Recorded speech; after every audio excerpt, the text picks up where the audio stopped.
Hi everyone. I said in a comment on one of my previous videos that I had a walk round of one of our new VanHools coming, and here it is. So this is one of our new VanHools. I had it on an Intercruises and this is what I thought of it.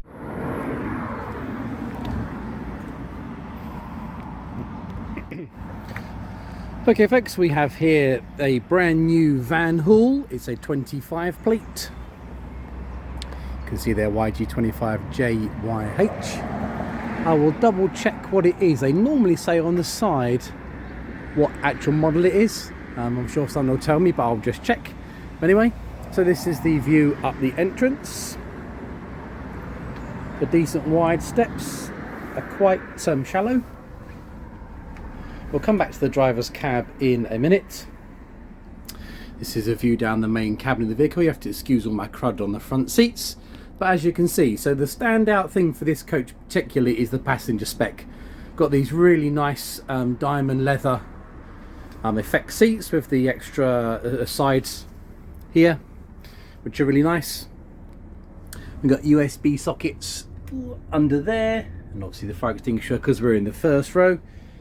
We've got recliners obviously and foldable armrests, and it's the same spec for all the seats.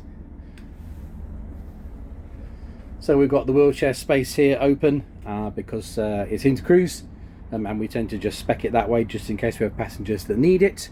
But as you'll see here, you can see it there because the wheelchair space is open, this is what we call theatre floor or flat floor.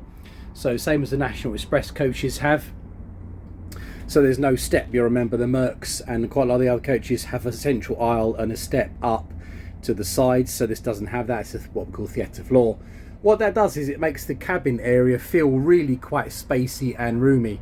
Now this coach is 10 centimeters taller in overall height than the Merc, but I am, well, I mean, I'm just a fraction over 6 foot, nearly 6'2", and if I turn the camera around, you can see there's quite a good space between the top of my head and the actual ceiling of the coach. So there are internal space in here. They feel really spacey and roomy, which is really nice. And there's a good, elbow, because the seats aren't up because of the step. Your elbows don't catch the seats as you walk down, which is really nice. So it feels really spacious and roomy in here. Maybe that's just the spec that Skills are putting this one. So we've got a fairly decent drinks facility there. Obviously not using it, but a fairly decent drinks facility. And a toilet down there. We'll come back to that in a second. Moving on down to the back. No step up here at the back. Again, unlike the Merc. Then if we spin round where we are, that is the upper rack. You see no dividers, no spacers or support arms in that. So really good big open space in the upper racks there. Coming back down, we've obviously got tray table and footrest. And we said USBs and all that stuff already on each seat.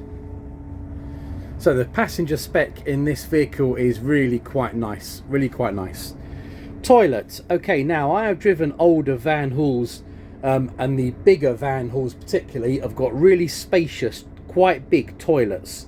They're really quite impressive. Now, as you're about to see on this one, if I get myself down here and open this door into the toilet, they have absolutely shrunk the size of the toilet massively in these VanHools. Still have the sideways facing seat, they always did have that, but they were really quite spacious before, and now they are not. I mean, nice enough, perfectly usable, but really not very much space in there at all, and quite a big step down. Well, that last step's a bit hard to see, but quite a big step down to actually get into the toilet itself. So especially on a VanHool of this size, not particularly impressed with that toilet.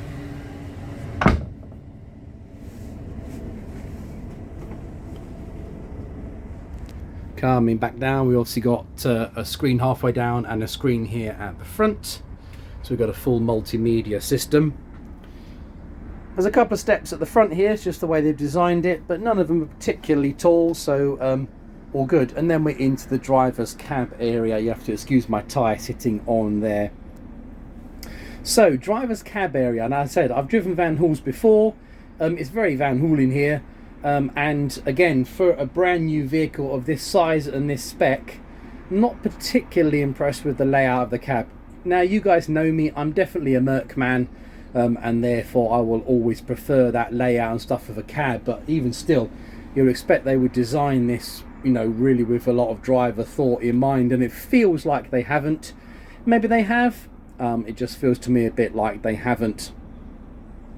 On this particular model, we've got a push button gearbox here, which I'm guessing, because of the mode and the up downs, has got a manual, auto, or possibly semi option, but we almost never drive anything other than auto. Got a decent size cup / bottle holder down there, which is good.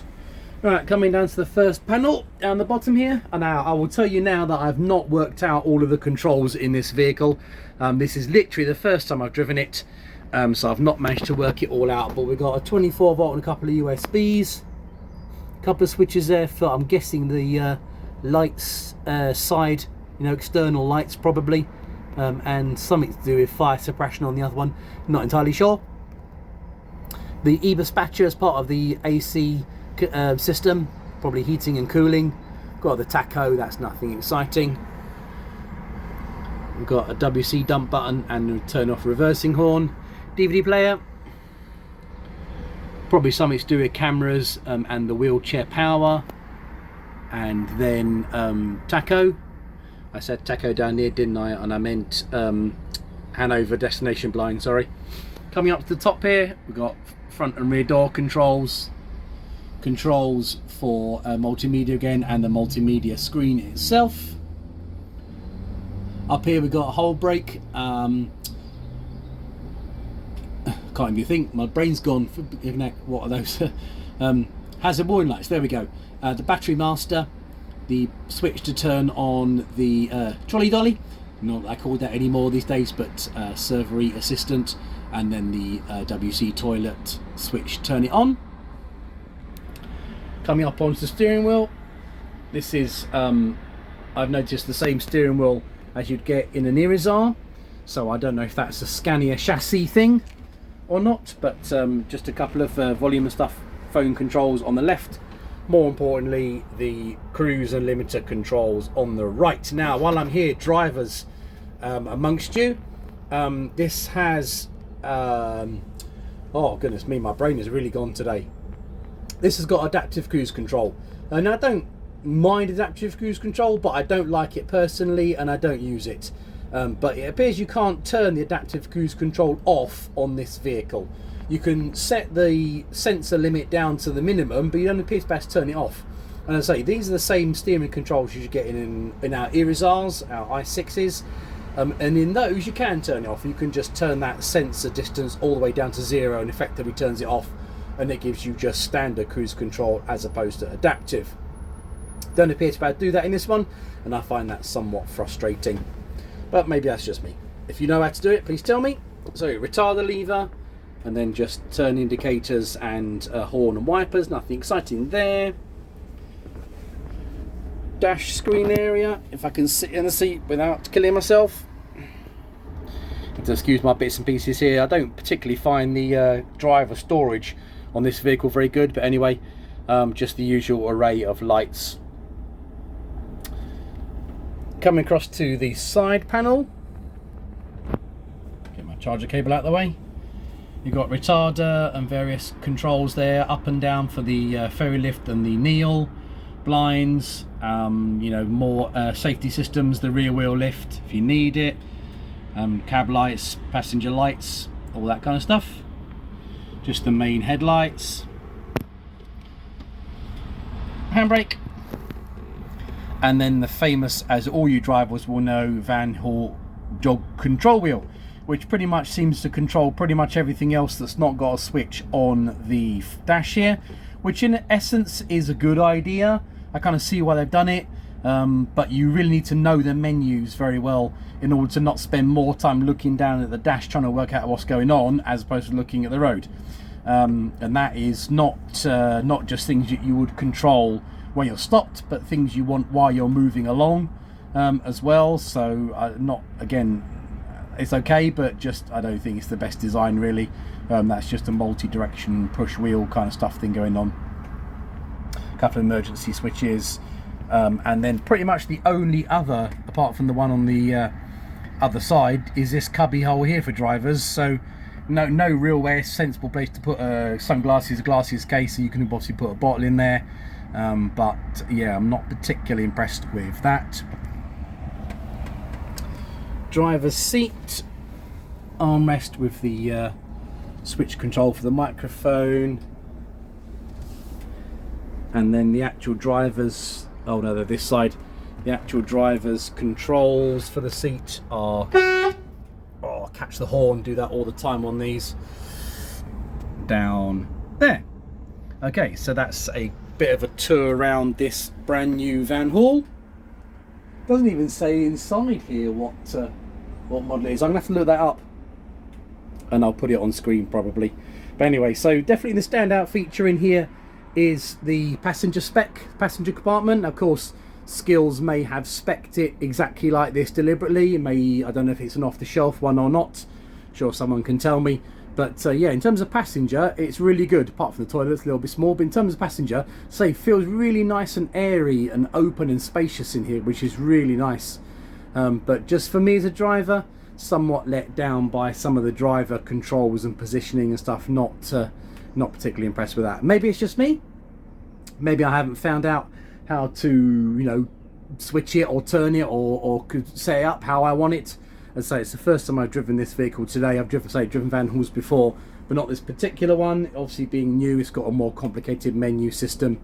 So I say maybe that's just me. Right, so we've got mirror cams on this. One here for the offside, and then, as you would imagine, if I scroll back across the dash again, that's a flap there that can hold paperwork, but nothing much more. And we've got a fridge in the dash.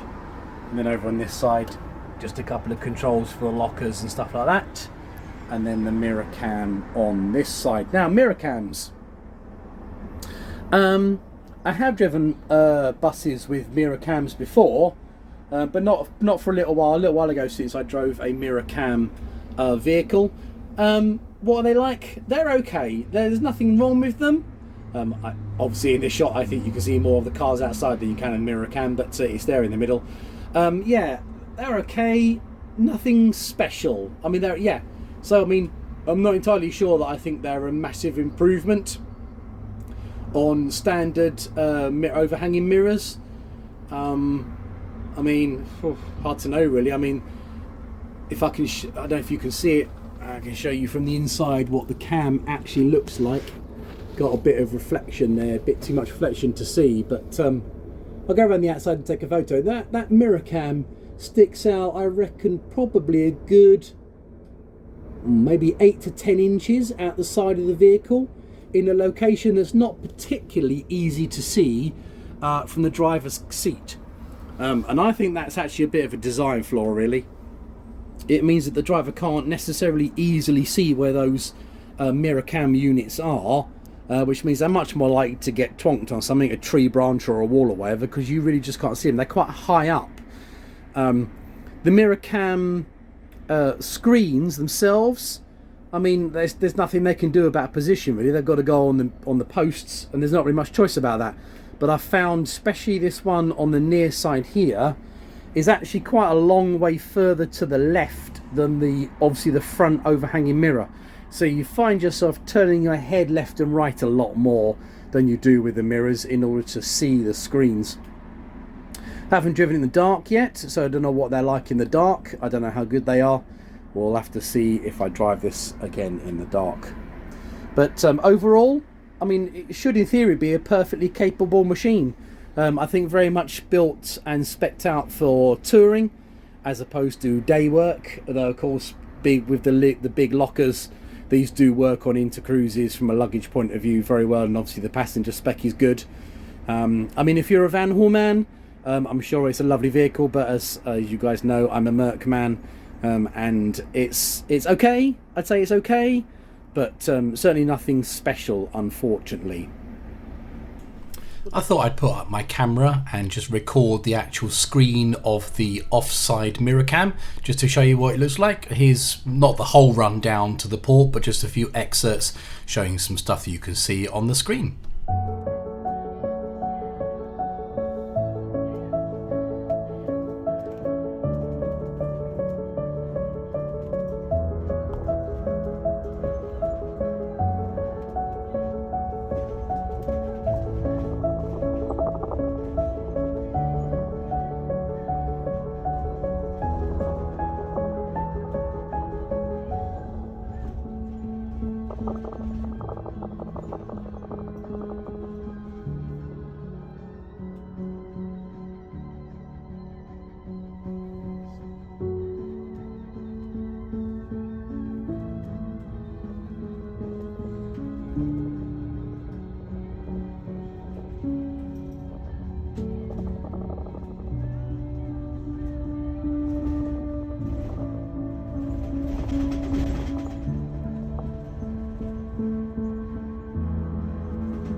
This last section is just me going into the port and going around and parking up in the usual location we will park at for this one. So that's it, guys. Thanks for watching this short video. As always, please like, subscribe, put a comment, drive safe, and I'll see you again in the next one.